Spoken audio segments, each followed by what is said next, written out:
كنت بافضل أتنطط في المكاتب طول اليوم، لدرجة إن هُم كانوا بيدّوني الملفات ألعب بيها.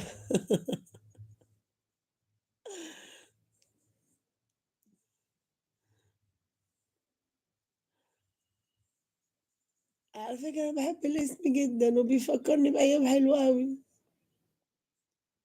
كنت أروح في آخر المكتب، اللي معاه علبة، اللي معاه كوباية، اللي معاه طبق، آخدهم وأقعد ألعب بيهم. وكنت باكتب لماما الشغل على المكنة. اخرجي وارجعي تاني يا أم سحلول، اخرجي وارجعي تاني. لا ده كله بيكتب يا قلبي.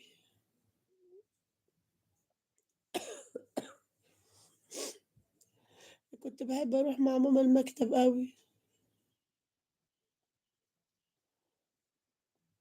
وأطلع عند خالتي فوق في مكتبها برضه أقعد ألعب كده وأتنطط، وأخش عند الملفات في المكان اللي بيبقى في الأرشيف ده، أخش عند الملفات وأقعد ألعب هناك، وأنا والعيال ن يعني اللي هم أبناء العاملين يعني، نقعد نجري هناك ونلعب. ده أنا كنت مشيّصة محطة مصر كلها، وأقعد أبُص من الشباك وأنادي على القطورات.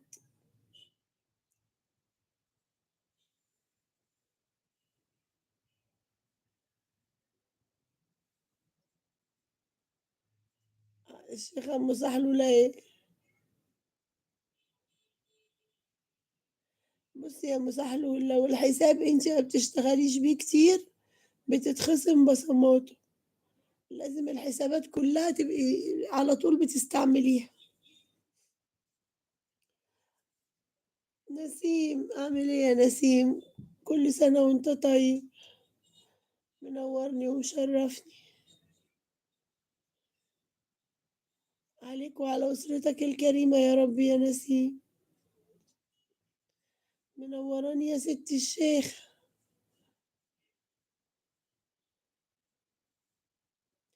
الحمد لله يا نسيم، ربنا يديكِ الصحة والعافية يا حبيبتي، ربنا يديكِ الصحة والعافية وتسلمي ويسلم حساباتِك وتسلم بصماتِك يا غالية.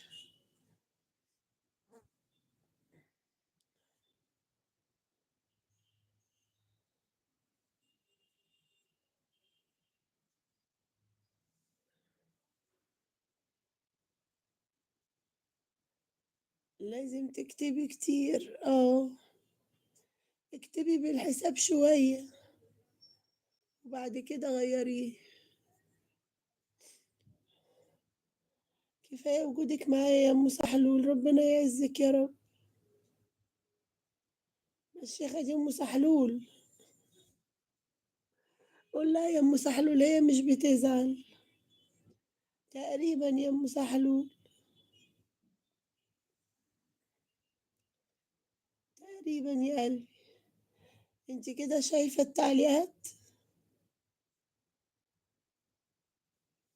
ياني، ياني، ياني.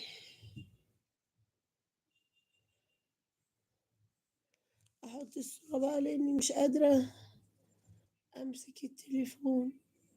ماشي يا حبيبتي، تسلمي. خدي هبوش. قولي لي إيه استني خدي دي واضحة شوية. هبوش، دي أنا مش هاشوف منها. تسلم، تسلم يا نسيم. لا هي معجبة بيه. لؤة، لؤة إيه؟ ما هي اللؤة دلوقتي؟ طب يالّا.